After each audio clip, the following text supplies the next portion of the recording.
नारायण नारायण नारायण नारायण नारायण नारायण नारायण नारायण 14 सितंबर आनंद रस रत्नाकर। पृष्ठ है साधना और ब्रह्मानुभूति। परम पूज्य महाराज के लिखवाए हुए लेखों का जो संकलन है जिस ग्रंथ में, तो उसी ग्रंथ में से आज का पृष्ठ है। पृष्ठ संख्या ग्रंथ की है 28 और 29। दो पृष्ठ में से आज का पृष्ठ है। शीर्षक है जानना दो प्रकार का। तो परम पूज्य महाराज श्री आज के पृष्ठ में समझाएंगे कि ये जो हम लोगों की जानकारी है तो उसमें भी दो प्रकार हैं, एक ऊपरी ऊपरी जानना और एक असली जानना। ऊपरी ऊपरी जानना में क्या होता है और असली जानने में क्या होता है, फर्क क्या है। पृष्ठ का प्रारंभ होता है, शुभारंभ एक प्रश्न के द्वारा। जिज्ञासु प्रश्न कर रहा है महाराज को, महाराज कोई ऐसा उपाय बताइए कि मेरा हृदय शुद्ध हो जाए, मेरे सब दोष मिट जाएं और मैं निरंतर भगवान के भजन में लगा रहूं। तो प्रश्न का स्वरूप ऐसा रखा है महर्षि ने, लिखा है महर्षि ने, यानी अपनी ओर से ही प्रश्न, अपनी ओर से ही उत्तर। तो लेख में प्रश्नोत्तर के माध्यम से इस बात को इसलिए रख रहे हैं कि उससे ज़्यादा सरल हो जाता है, क्योंकि हम लोगों का भी मानो यही प्रश्न है जो यहाँ प्रश्नकर्ता कर रहा है कि एक तो हमारा हृदय शुद्ध हो जाए, एक हमारे जो दोष हैं वो मिट जाए और एक भजन में हमारा मन लगने लगे।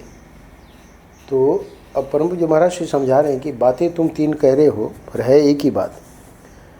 महात्मा यानी महाराज जी कह रहे हैं, उत्तर दे रहे हैं, भैया हृदय शुद्ध होना, दोषों का मिटना और भजन का होना, ये तीन बातें नहीं हैं। जितना भजन होता है उतने ही दोष मिटते हैं और उतना ही हृदय शुद्ध होता है। अच्छा, तो उसने वहाँ से शुरू किया था हृदय से, फिर बीच में दोष का मिटना और अंत में भजन में मन का लगना। महाराज जी ने इसका ठीक उल्टा कर दिया। कैसे? महाराज जी कह रहे हैं कि जितना भजन होता है उतने ही दोष मिटते हैं और उतना ही हृदय शुद्ध होता है। आप लोगों को शायद याद होगा 15वें अध्याय में महाराज जी ने निर्माण मोह जितसंग दोषा अध्यात्म नित्या निवृत्त कामा द्वंद्वई विमुक्ता सुख दुख संज्ञई गच्छन्त्य मूढ़ा पद्मभ्यं, इसकी व्याख्या में एक अद्भुत बात बताई। वो बात और कोई टीका वीका में कहीं नहीं है, उनका महर्षि का अपना स्वयं का चिंतन है। महर्षि कह रहे हैं कि व्यक्ति को क्या लगता है मान मोह कब समाप्त होंगे, है ना? बोले कि मान मोह में समाप्त कर लूँगा, है ना, उसके बाद मैं वेदांत का विचार करूँगा। अच्छा, काम के लिए क्या सोचता है? बोले कि काम निवृत्त हो जाए, है ना, उसके बाद मैं भगवान का भजन करूँगा। अच्छा, संग दोष के लिए क्या सोचता है? बोले संग दोष मिट जाए, है ना, उसके बाद मैं गुरु जी की सेवा करूँगा। तो बोले ये बिल्कुल उल्टा बोल रहा है। क्यों? क्योंकि मान मोह मिटेंगे तब भजन करूँगा, है ना, ये नहीं है भजन करोगे तब मान मोह मिटेगा।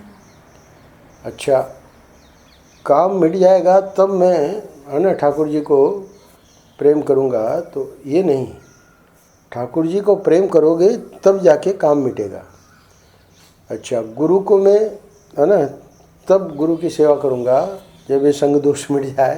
तो बोले इसका सबका तीनों का उल्टा कर लो। पहले गुरु का संग करो, है ना, गुरु का सत्संग करो, तब जाके ये दोष मिटेंगे। तो यहाँ पर भी महर्षि उसी का संकेत कर रहे हैं कि होता क्या है कि भजन करना शुरू कर दो, है ना। हमारे दोष मिट जाएंगे तब हम भजन करेंगे, ऐसा थोड़ी है। जितना भजन होता है उतने ही दोष मिटते हैं। तो ये मतलब मूल में लेना है गुरु का आलंबन, भगवान का आलंबन और विवेक का, विचार का आलंबन। व्यक्ति को लगता है कि ये सब दोष मिट जाएं तब मैं फिर इसमें लगूंगा, ऐसे नहीं होता है।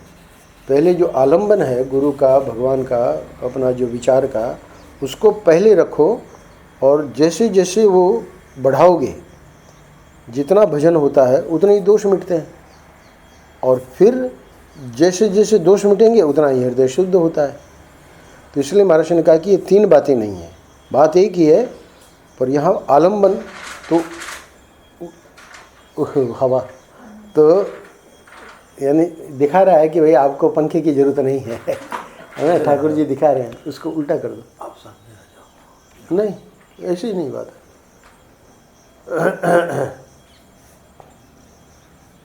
हाँ, नीचे कर दो उसको। हाँ ठीक, नारायण नारायण नारायण नारायण। तो परम पूज्य महाराज श्री कह रहे हैं कि ये जो आलंबन है वो आलंबन हमको पहले लेना पड़ेगा। यहाँ गलती क्या हो रही है मूल में ही देखिए, इसीलिए महाराज ने लेख लिखवाया है ना, तो उसको जानबूझ के उस प्रकार रखा है प्रश्न को, है ना, कि वो गलती कर रहा है क्या, कि हृदय शुद्ध हो जाए, है ना, मेरे सब दोष मिट जाए, भगवान के भजन में लगा रहूँ। ऐसे नहीं, उसको पूरा उल्टा कर दिया महाराज ने। भाई जैसे जैसे भगवान का भजन करोगे वैसे वैसे दोष मिटेंगे। दोष बीच में ठीक है ना, पर हृदय शुद्ध कब होगा, है ना, जब ये भजन करना शुरू करोगे। व्यक्ति को लगता है हृदय शुद्ध हो जाएंगे फिर भजन करेंगे, तो ये गलत है। तो बोले कि फिर जब हृदय शुद्ध हो गया, दोष मिट गए और, है ना, भजन हमने किया, तो जैसे महाराज जी को मंत्र दिया ना, बोले कि अब जो है तुम सिद्ध हो, अब जो है तुम्हारा काम बन गया। तो बोले काम बन गया तो फिर भजन करने की ज़रूरत क्या है, आनंद रत्नाकर में आया। तो फिर महात्मा ने समझाया कि काल को भरना है, यानी हमसे तुम जुड़ गए तो उसके बाद कोई प्रश्न ही नहीं है कि अब कोई, है ना, तुम्हारे में दोष रहेंगे या, पर अब तुम कहो कि भाई अब जब काम बन ही गया तो अब भजन करने की ज़रूरत क्या है। बोले नहीं, अब काल को जो है इसी से भरना है, क्योंकि काल को गलत चीज़ों से थोड़ी भरना है। दोस्त तो पहले आए हुए थे, पर हमसे मिलने के बाद महात्मा से भगवान ने, नारद जी ने कहा ना, नारद भक्ति दर्शन में, महत संगस्तु दुर्लभो अगम्यो अमोघश्च, यानी महात्माओं का जो संग है वो दुर्लभ है। महात्मा ही दुर्लभ होते हैं। फिर अगम्य है, उनको पहचानना कठिन। महात्मा के पास हम ले गए किसी को, अब उसकी श्रद्धा ही नहीं बन रही है, अब क्या करोगे। अगम्य है, उनको पहचानना मुश्किल है, क्योंकि वो तो बाहर ही उनका, है ना, रहना सहना जो है उनका ढंग, उसी से वो अपना निर्णय ले रहा है। ये काहे के महात्मा है। तो दुर्लभ हो, पहले तो महात्मा ही दुर्लभ है, फिर बाद में अगर मिल भी गए तो अगम्यो, मतलब उनमें श्रद्धा नहीं हो पाती है। पर समझो कि श्रद्धा हो गई, मिल गए ऐसे महात्मा, तो अमोघश्च है, उनका जो संस्पर्श मिला, उनका जो हमको आशीर्वाद मिला, उनका जो दर्शन मिला, वो दर्शन ही अमोघ है। अमोघ है मतलब वो अपना काम करेगा ही करेगा। आज सुना रहे थे करपात्री जी महाराज की गोपी गीत में, जो मैं सुन रहा हूँ, तो उसमें कह रहे थे कि अरबों वर्षों का अंधकार एक गुफा में है और उतने में कोई वहाँ दीपक ले आया। तो वो अरबों वर्षों का जो अंधकार है, वो दीपक के आते ही एक ही क्षण में, जैसे ही वो दीपक आया वैसे वो अंधकार खत्म। तो वो अंधकार ये तो नहीं कह सकता कि भाई हमारा कब्जा यहाँ अरबों वर्षों से है ना, तो इतनी जल्दी हम कैसे छोड़ दें इसको, है तुम्हारे आने से। बोले कि सरकार का कानून है 12 वर्ष पे व्यक्ति रहे तो वो अधिकृत, यानी वो उसका मालिक हो जाता है। तो बोले कि नहीं, ऐसा नहीं है। ये जो अंधकार है वो प्रकाश के आते ही समाप्त। ऐसे ही महात्माओं का जो संग है वो अमोघ है। तो अमोघ होने के कारण अब यहाँ क्या कह रहे हैं बोले कि जितना भजन होता है उतना ही दोष मिटते हैं, उतना ही हृदय शुद्ध होता है, फिर तो अधिकाधिक भजन बढ़ने लगता है। अच्छा, उसने उपाय पूछा था कि ऐसा उपाय बताइए कि मेरा हृदय शुद्ध हो जाए, दोष मिट जाए, निरंतर भगवान के भजन में लगा रहा हूँ। तो महाराज श्री अब एक विचार के लिए इस बात को रख रहे हैं, क्या कि वो महाराज श्री सामने से उसको पूछ रहे हैं, प्रश्नकर्ता को, कि मैं तुमसे ही पूछता हूँ कि क्या तुम्हें दोष रूप से मालूम पड़ते हैं? तुम जो कह रहे हो कि दोष मिट जाए, तो ये जो दोष हैं जिसको तुम मिटाना चाह रहे हो, वो तुमको दोष रूप से मालूम पड़ रहे हैं क्या कि ये दोष हैं, मुझे तकलीफ़ दे रहे हैं, इसको हटाना ही है कैसे भी करके, ऐसा तेरे को अनुभव में आ रहा है क्या? तो जिज्ञासु ने जवाब दिया कि भगवान, शास्त्रों में जिन्हें दोष बताया है, संत लोग जिन्हें दोष कहते हैं, है ना, जैसे झूठ बोलना, क्रोध करना, हिंसा करना आदि, इन्हें तो मैं दोष रूप से जानता ही हूँ, है ना। तो जो प्रश्न था महाराज जी का कि क्या तुम्हें दोष रूप से मालूम पड़ते हैं, तो ये तो हमको पता है, झूठ बोलना दोष है, क्रोध करना दोष है, हिंसा करना दोष है, आदि से सब ले लेना, काम क्रोध लोभ मोह मद मात्सर्य, है ना, 6 रिपु हैं और 6 शत्रु हैं, और काम क्रोध लोभ मोह मद मात्सर्य 6 याद नहीं रहे तो कम से कम काम क्रोध और लोभ, ये 3 जो हैं, है ना, नरक के द्वार हैं, भगवान ने 16वें अध्याय में कहा। तो वहाँ पर भगवान शंकराचार्य जी ने ये लिखा है कि दोष तो बहुत ज़्यादा है, पर उन सभी दोषों को अगर हम चाहें तो 3 दोष के अंतर्गत ला सकते हैं। कामना सही, फिर बाद में ये सब और दूसरे दोष आते हैं, है ना, लोभ के कारण और दूसरे दोष आते हैं, और काम क्रोध और लोभ तो नरक के द्वार हैं। तो दोष तो ये कहता है कि मैं जानता ही हूँ, है ना। जो आप पूछ रहे हैं कि दोष रूप से मालूम पड़ते हैं, ये मेरा प्रश्न है कि क्या तुम्हें दोष रूप से मालूम पड़ते हैं? काम क्रोध लोभ या जो भी तुम गिना रहे हो, ये दोष रूप से मालूम पड़ते हैं कि ये दोष हैं? ये प्रश्न है महाराज जी। तो ये मतलब अपना मोटा मोटी जवाब दे रहा है कि भाई वो तो मैं जानता ही हूँ, पर मेरी समस्या ये है कि फिर भी वही काम कर बैठता हूँ। मैंने ये जो प्रश्न किया है, उपाय जो आपसे पूछा है, वो इसलिए कि मुझे पता तो है दोष क्या है, फिर भी वो काम हो जाता है, क्रोध हो जाता है, पता है क्रोध नहीं करना है ना, हिंसा हो जाती है, मनसा वाचा करना। हिंसा सिर्फ पीटना नहीं है, सिर्फ कर्म क्रिया से नहीं है, मन से भी हिंसा हो जाती है, वाणी से हिंसा हो जाती है, क्रिया से होना तो और भी बहुत मतलब गलत है। तो ये हो जाता है, झूठ बोलना पता है दोष है, पर हो जाता है। तो ये इसलिए हमने उपाय पूछा कि हृदय शुद्ध भी हो जाए, दोष भी मिट जाए और भजन होने लगे। तो महाराज ने कहा कि अच्छा, तो इसका मतलब है कि तुम जानते हो फिर भी वो कर बैठते हो, तो इसमें फिर क्या है? ये तुम्हारा जानना जो है वो 1 नंबर का है। 1 नंबर का मतलब महाराज 2 प्रकार के बताएंगे। तो पहला प्रकार है क्या भैया, जानना 2 प्रकार का होता है, एक तो ऊपर का और दूसरा आंतरिक। आंतरिक वाला जो जानना है ना, वहाँ तो ये बात आएगी नहीं कि वही काम मैं फिर कर बैठता हूँ। आंतरिक जानने को आज के पृष्ठ में समझाएंगे महाराज श्री, है ना। ये तुम्हारा जो जानना है ये पक्का ऊपर का है, क्योंकि तुम खुद ही कह रहे हो कि मैं दोष रूप से जानता ही हूँ, फिर भी वही काम कर बैठता हूँ।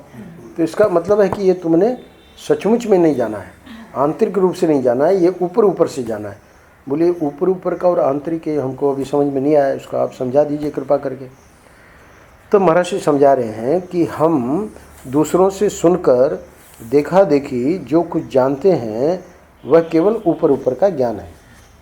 हम दूसरों से सुनकर, है ना, हमने भी महाराज जी से वर्षों सुना, है ना, फिर बाद में भी सुनते ही रहे, 30 साल होने जा रहे हैं, सुन ही तो रहे हैं। अच्छा, देखा देखी जानते हैं, है ना, महाराज श्री महंत जी और भी जितने आदर्श महापुरुष हैं कैसे रहते हैं, है ना, उसको भी हम जानते हैं, देखा देखी भी जानते हैं। तो वह केवल ऊपर का ज्ञान है। ऊपर का ज्ञान कैसे है महाराज? क्योंकि सुन के वो भी अंदर ही जाता है सब ज्ञान तो, है ना, और देखा देखी भी जो है वो भी अंदर जाता है। ऊपर ऊपर का ज्ञान का मतलब समझो क्या है।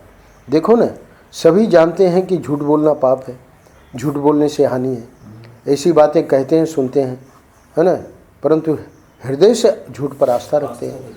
तो ये स्वयं जो प्रश्न करता है वो स्वयं ही कह रहा है कि मैं दोष रूप से इनको जान रहा हूँ झूठ बोलने को, है ना, कि झूठ बोलना दोष है, क्रोध करना दोष है, हिंसा करना दोष है। तो तीनों को न लेके एक चीज़ को लेते हैं समझाने के लिए कि चलो तुमने सबसे पहले कहा कि झूठ बोलना दोष है, तो झूठ बोलना दोष है, और तूने ये भी कहा कि फिर भी वही काम कर बैठता हूँ दोष जानते हुए भी। तो अब सुनो वो कारण क्या है।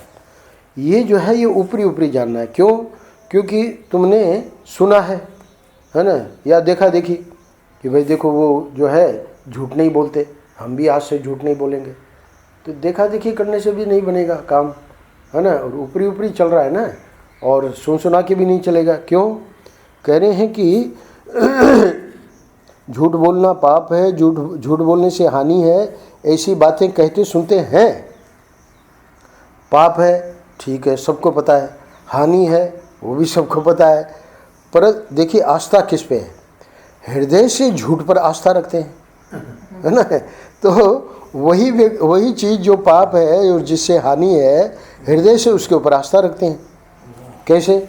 दृष्टांत देके समझा रहे हैं। कोई मामला सामने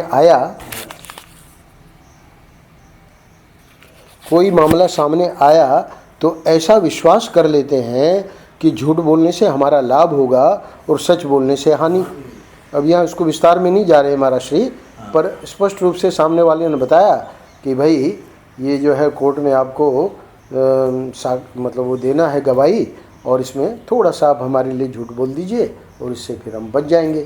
तो कोई मामला सामने आया तो ऐसा विश्वास कर लेते हैं कि झूठ बोलने से हमारा लाभ होगा। अब देखिए पहले क्या था, सभी जानते हैं कि झूठ बोलना पाप है, झूठ बोलने से हानि है, पर अब जब ये बात आई, हमारे मित्र ने कहा, और वो मित्र हमारा बहुत मतलब आत्मीय है, तो अब उसके लिए हम क्या सोचते हैं कि भाई हमारी मित्रता बनी रहेगी और इसके ये भी बच जाएगा बेचारा, तो झूठ बोलने से हमारा लाभ होगा। और अगर सत्य बोल दिया, है ना, क्योंकि साक्षी तो हम, क्योंकि उसी ने कहा है कि भाई, है ना, फलाना व्यक्ति साक्षी है और वो देगा क्या उसने देखा, तो अब उसके सामने समस्या आ गई कि भाई ये मैं झूठ बोलूं कि नहीं बोलूं। तो वो सोचता है कि सच बोलने से हानि होगी। यदि उनके हृदय में सत्य की महिमा बैठ गई होती तो वे सत्य से ही लाभ की आशा रखते, असत्य से हानि ही हानि समझते, परंतु बात ठीक उल्टी है। तो इस बात से महाराज ने एक चीज़ को लेकर समझा दिया। उसने 3 बातें कही, तो बोले देखो झूठ बोलने को लेकर ही तुम देख लो अपने जीवन में। अच्छा, तो ये बात बिल्कुल उल्टी हो गई। कैसे? वहाँ वो व्यक्ति झूठ बोल देगा, बोले उसके लिए कोई प्रायश्चित वगैरह करना हो तो कर लेंगे, पर यहाँ झूठ बोल लेते हैं। तो ये जो है सत्य की महिमा नहीं बैठी उसके हृदय में, और सत्य से ही लाभ की आशा रखते, असत्य से हानि ही हानि समझते, है ना। ये बात आंतरिक नहीं हुई। तो आंतरिक बात क्या है उसको अगले पैराग्राफ में लेंगे, ये अभी ऊपरी ऊपरी बात है। तो इसलिए कह रहे हैं कि ये बात ठीक उल्टी है। कह रहे हो कि मैं दोष को दोष रूप से जान रहा हूँ, पर फिर ये जो कर रहे हो उसी दोष को तुम फिर वापस रिपीट कर रहे हो। उसका अर्थ ये है कि ये तुम्हारा जानना नहीं जानने के बराबर है। केवल वाणी से कहने और कान से सुनने का नाम दोष को दोष जानना नहीं है। वाणी से उसने कह दिया कि भाई झूठ बोलना पाप है, झूठ बोलने से हानि है, तो उससे कहने से और कान से सुनने का नाम, है ना, कान से तो सुनते ही रहते हैं दिन रात, तो इसका नाम दोष को दोष जानना नहीं है। ये तो ऊपरी ऊपरी हो गया। अच्छा, अब आपने कहा कि एक और है जानने का प्रकार आंतरिक, वो क्या है? सुनो, मान लो तुम यहाँ छप्पर के नीचे बैठे हो, जहाँ सत्संग चल रहा है ना, महात्मा जी के और जिज्ञासु के बीच में, तो छप्पर की कुटिया है, तो वो जो है शिष्य बैठा है और महात्मा जी कह रहे हैं कि देखो, मानो कि तुम यहाँ छप्पर के नीचे बैठे ही हो। अब यदि ऊपर से एक सांप तुम्हारी गोद में गिरे, है ना, छप्पर में सांप वहाँ पर, ये क्या है, विष खोपरा, ये तो हमारे कहते हैं गिरीशानंद जी कि एक रोटी राम बाबा के भक्त ने बहुत आग्रह किया कि एक रात हम आपके साथ ही रुकेंगे। रोटी राम बाबा अपने छप्पर वाले कुटिया में उधर था खाट पे सो जाते थे। उसने कहा कि मैं आपके है ना पास में नीचे सोऊंगा। बहुत मना किया, बहुत समझाया, नहीं माना। अब वो रोटी राम बाबा बड़ा प्रेमी था, बड़ा सेवा वेवा करता था, तो चलो बोले ठीक है सो लो। सो गया रात को। और रात को सो गया तो अब ऊपर से छप्पर में से विष खोपरा बड़ा भयंकर होता है, यहाँ भी फिरते रहते हैं, तो वो विष खोपरा निकला। तो निकल के और इधर उधर, अब वो बेचारा जाग गया तो देखा कि इधर उधर घूम रहा है। तो वो समझ तो गया कि ये तो काटेगा, तो हम तो गए काम से। तो अब बड़ा हूँ ही करे बाबा सोए रहे जानबूझ के।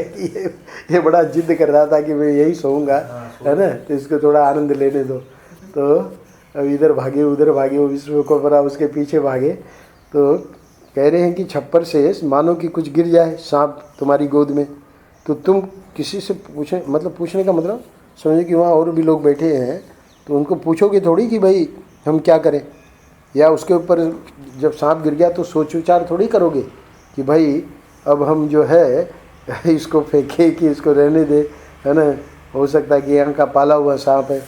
तो कह रहे हैं कि तुम दोनों में से एक काम भी नहीं करोगे, है ना, न तो पूछने जाओगे और न तो सोच विचार करोगे कि इसे क्या करूं।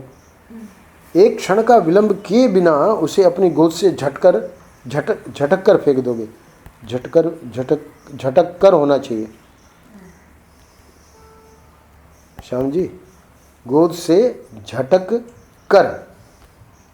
फेंक दोगे नहीं, झटक कर फेंक दोगे। तो ऐसा क्यों होगा? अब प्रश्न है कि भाई पूछ लेते, जब छप्पर में महात्मा जी का है ना सांप, तो थोड़ा पूछ लेते या थोड़ा विचार कर लेते। एकदम तुम तो झटक कर फेंक दिया उसको, तो ऐसा क्यों होगा? तो महर्षि कह रहे हैं इसका एक ही उत्तर है, जानते हो कि सांप मुझे काट खाएगा, सांप से मेरी हानि है। तो वो सांप से मेरी हानि है मतलब ये जो है जीवन ही नहीं रहेगा, तो ये जो है इसको तुम जानते हो। अच्छा, अब वो ऊपर वाला दृष्टांत ले रहे हैं, ऊपरी वाला। ऐसे ही झूठ बोलने आदि दोषों के संबंध में भी समझना चाहिए।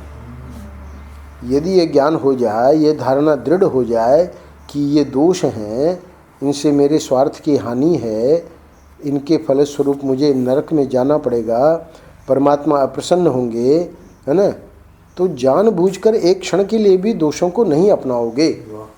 तो आंतरिक जो जानना है वो जानने का महर्षि ने दृष्टांत दे के समझाया कि वो क्या है। बोले कि उसमें पक्का पता है कि इसमें हानि है, इसलिए वहाँ न तो महात्मा जी को ही पूछोगे भी मैं क्या करूं, और नहीं विचार करोगे, झट से उसको झटक कर फेंक दोगे। तो अब प्रश्न हुआ कि भाई ये जो दोष हैं, है ना, उसको हमने ऊपरी जाना, ये क्या बात हुई? बोले ये कि यदि ये ज्ञान हो जाए, किसके बारे में? दोषों के बारे में। ये धारणा दृढ़ हो जाए कि ये दोष हैं, एक बात, इनसे मेरे स्वार्थ की हानि है, दूसरी बात, इनके फलस्वरूप मुझे नरक में जाना पड़ेगा, तीसरी बात, परमात्मा अथवा सद्गुरु अप्रसन्न होंगे, चौथी बात। तो दोष है, स्वार्थ की हानि है, नरक में जाना पड़ेगा और सद्गुरु अप्रसन्न होंगे, तो जानबूझकर एक क्षण के लिए भी दोषों को नहीं अपनाओगे। तो जैसे वहाँ झटक कर एक क्षण में तुमने फेंक दिया, वैसे ही यहाँ पर जानबूझकर एक क्षण के लिए भी दोषों को नहीं अपनाओगे। अच्छा, बोले कि नहीं, जानबूझकर तो नहीं अपनाते हैं, पर अनजान में पुराना स्वभाव पड़ा हुआ है ना। बोले कोई बात नहीं, यदि अनजान में भी कभी दोष आ जाएंगे तो अब उसका रिजल्ट क्या होगा? जानबूझकर तो बिल्कुल ही ड्रॉप हो गया, पर अनजान में अगर आ गया तो अब देखिए बड़ा दुख होगा, पश्चाताप होगा, और फिर कभी न आए इसके लिए सावधान हो जाओगे। देवानी जी आए हुए थे, तो वो सत्र चल रहा था हमारा, और माता जी आई हुई थी, तो माता जी वो कुछ ले आई थी सभी महात्माओं के लिए और सब के लिए। तो वहाँ पर वो और लोग भी बैठते ही हैं, तो देवानी जी भी बैठे थे, तो उनको भी दिया, है ना। पहले उन्होंने मेरी ओर पूछा मतलब मुझे ऐसे संकेत से, तो मैंने कहा प्रसाद है ले लो, ले लिया बेचारे ने। अगले दिन सुबह गोपालगढ़ वैसे भी आना ही था, तो आए और बोले कि स्वामी जी पूरी रात हमको नींद नहीं आई। हाँ, ये महर्षि क्या कह रहे हैं यहाँ, क्यों नींद नहीं आई वो मैं बताऊँगा बाद में। कह रहे हैं कि यदि अनजान में भी कभी दोष आ जाएंगे तो तुम्हें बड़ा दुख होगा, पश्चाताप होगा और फिर कभी ना आए, इसके लिए सावधान हो जाओगे। तो हुआ क्या कि उसके अंदर दक्षिणा थी, है ना। तो वो जो लिफाफा था, तो उनको समझ में नहीं आया कि स्वामी जी ने क्यों संकेत किया कि ये लेने के लिए, है ना। तो मैंने कहा इसकी कोई बात नहीं है, आपको दक्षिणा या थैला भी न रखना हो तो महात्मा को दे दो। एक आध महात्मा हमारे जो उधर नहीं आते हैं, है ना, आनंदानंद जी वगैरह, शारदानंद जी, उसको दिलवा दिया थैले को। तो ये क्या है कि अनजान में भी हो, अब उनका तो कोई दोष नहीं था, है ना, पर उन्होंने देखा, बाकी चलो वो तो सब प्रसाद के रूप में ले लिया हमारे कहने से, पर उसमें जो दक्षिणा थी तो ये तो अपराध हो गया ना।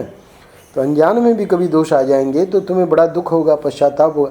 यानी हर एक व्यक्ति को कोई न कोई चीज़ के बारे में पता है कि ये गलत है, पर वही इन्होंने महाराज ने यही बात कही कि बाकी जो तुम करते रहते हो दोष जानते हुए भी फिर मैं काम कर बैठता हूँ, तो उसका मतलब है कि वो तुम्हारा अभी ऊपरी ऊपरी जानना है, वो सच्चा जानना नहीं है।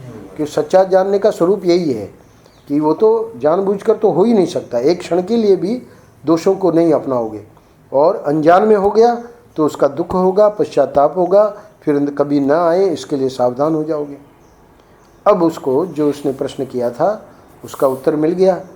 तो अब महाराज इसको भी पूरा कर रहे हैं। इसलिए दोषों को मिटाने का यह उपाय है कि उन्हें दोष रूप से पहचाना जाए, यानी आंतरिक जो है जानना ये जरूरी है। ऊपरी ऊपरी का जानना जो है उससे दोष नहीं मिटेंगे। यह निश्चय किया जाए कि इनसे हमारी हानि ही हानि है ना। हानि हानि क्यों कह रहे हैं महाराज, इसके ऊपर इतना जोर क्यों दे रहे हैं। हानि ही हानि है क्योंकि मनुष्य जन्म को बहुत दुर्लभ माना है। शास्त्रों में मनुष्य जन्म को इतना दुर्लभ माना है, तो अब ये जब दुर्लभ जन्म मिल गया है तो दूसरी दुर्लभता मानी है कि महापुरुषों का संग होना, वो भी हम लोगों को मिल गया है। और तीसरी दुर्लभता मानी है कि इसमें प्रवृत्ति होना कि भाई सत्संग में हम जाएं। तो तीन चीज़ों को दुर्लभ माना है। विवेक चूड़ामणि में भगवान शंकराचार्य कहते हैं मनुष्यत्व, मुमुक्षुत्व, महापुरुष संश्रय। तो ये तीन चीज़ें इतनी दुर्लभ है और वो तीनों हमको प्राप्त हैं। उसके बाद अगर हम इस प्रकार कुछ गड़बड़ करेंगे क्या कि दोषों को मिटाने का ये उपाय है कि उन्हें दोष रूप से पहचाना जाए या निश्चय किया जाए। निश्चय तो हमको ही करना पड़ेगा। जहाँ भी हम देखते हैं वो निश्चय भी आप कह सकते हैं कि भाई हमने कई बार निश्चय किया पर नहीं बन रहा है, तो वहाँ निश्चय जो है वो बहुत से ऐसे निश्चय हैं वो जो दृढ़ निश्चय है। जैसे हम लोग शराब को नहीं छूते, अब वो जो है वो दृढ़ निश्चय है, उसमें कोई कितना भी, अब आजकल तो बहुत सामान्य बात, आम बात हो गई है ना, पर वो जो नहीं पीने वाला है ना, वो तो कुछ भी हो जाए उसका दृढ़ निश्चय है। तो इसीलिए in the matters of opinion flow with the current, in the matters of principle be steady like a rock, यानी चट्टान के जैसे एकदम कड़े बन जाओ। तो वो निश्चय का स्वरूप ही वही है कि ये निश्चय किया जाए कि इनसे हमारी हानि ही हानि है। हानि हानि है मतलब एक तो ये मनुष्य जन्म मिला, फिर उसमें ये सत्संग मिला, उससे महापुरुष मिल गए, और उसके बाद हम जो है ये जो गलती कर रहे हैं उससे तो पता नहीं और कितने जन्म है ना और भटकना पड़ेगा। तो इसलिए हानि ही हानि है। न चेद या वेदी महती विनष्टि, उपनिषद में आया है कि यहाँ अगर इस चीज़ को, सत्य को नहीं जान लोगे, तत्व को, ठाकुर जी को नहीं जान लोगे, ठाकुर जी इसका जो है साक्षात्कार, ठाकुर जी का प्रेम प्राप्त नहीं कर लोगे, तो महती विनष्टि, बहुत बड़ा विनाश बताया। उपनिषद में कि इससे और बड़ा विनाश कुछ है ही नहीं। बोले इतना हमारा है ना नुकसान हो गया, इतने करोड़ों रुपए का, वो बोले वो कुछ नहीं है। ये जो है महती विनष्टि, उसको उपनिषद कहती है कि मनुष्य जन्म लिया और हमने ये ज्ञान प्राप्त नहीं किया, ऐसे महापुरुष मिल गए, उसके बाद भी हमने ठाकुर जी से प्रेम नहीं किया, संसार से ही प्रेम किया, ये महती विनष्टि है। इसलिए महाराज जी यहाँ पे जोर दे रहे हैं कि यह निश्चय किया जाए कि इनसे हमारी हानि ही हानि है। नहीं तो लिख सकते थे कि ये निश्चय किया जाए कि इससे हमारी हानि है ना, तो हानि है नहीं, हानि ही हानि है। मतलब अब तो कोई कुछ महाराज कृपाती जी महाराज ने कहा ना कि भक्ति हमने की कि भाई भक्ति से हमारा अभिमान मिट जाए, और अब ये अभिमान हो गया कि मेरे जैसा कोई भक्ति नहीं है। तो भाई आग जलती है तो आग जलने के लिए पानी हो तो पानी से आग बुझा दे, है ना, पर पानी में ही आग लग जाए तो अब क्या करें। तो भक्ति हमने की अभिमान को मिटाने के लिए, और वो भक्ति का ही अभिमान बन गया। अब क्या, अब कैसे निकाले इसको, ये तो बहुत कठिन हो गया ना। तो इसलिए कह रहे हैं कि अब तो ये हमने गलती कर ली तो वो तो बहुत ही कठिन हो गया।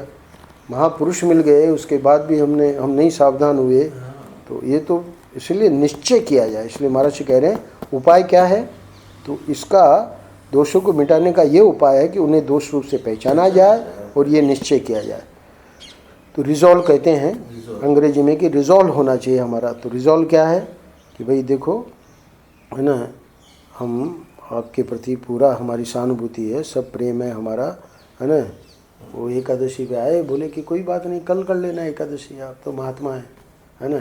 अब वो प्रेम में बैठ गए, है ना। एकादशी उनका वर्षों का निर्जला एकादशी का नियम, और निर्जला एकादशी का नियम, और एकादशी के दिन बैठ गए अपने मित्रों के साथ, है ना, महात्मा जी।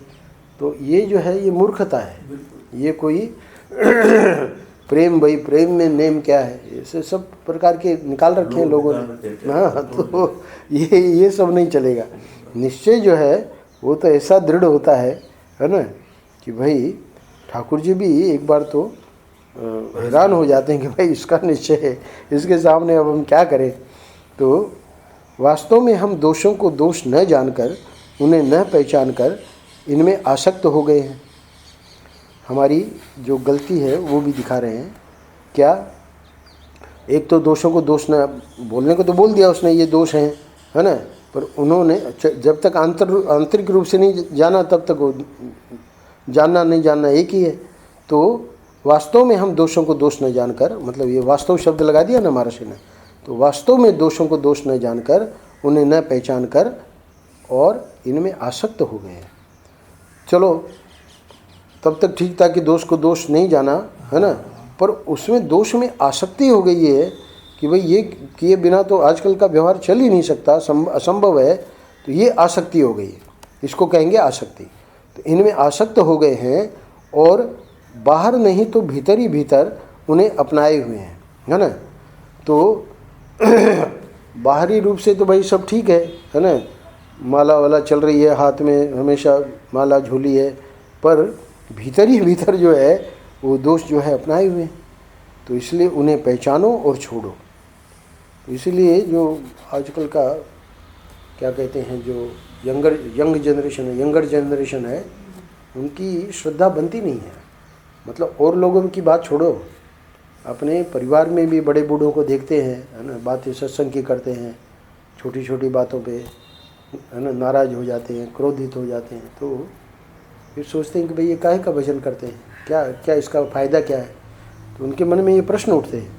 क्यों? क्योंकि हम लोग जो है गलती क्या कर रहे हैं कि बाहर नहीं, बाहर तो हमारा ठीक है सब, है ना, सत्संग आदि का सब स्वरूप, पर भीतर ही भीतर ये जो हैं दोष उनको अपनाए हुए हैं। मतलब ये निश्चय नहीं कर पा रहे हैं कि इसको हमको हानि ही हानि है। तो उन्हें पहचानो और छोड़ो। अच्छा, अंतिम वाक्य है, सच्चाई के साथ छोड़ते ही वे भाग जाएंगे और फिर कभी नहीं आएंगे। तो ये भी दोष भी बड़े विचित्र है ना। ये बस इतना ही सोचते कि ये सच्चाई के साथ छोड़े तो सही। तो ये भी मतलब है तो समझदार, ये है समझदार दोष भी, सच्चाई के साथ छोड़ो तो फिर भाग जाएंगे, फिर कभी नहीं आएंगे। बहुत स्वाभिमानी है। नारायण नारायण नारायण नारायण। अद्भुत बात लिखते हैं महाराज।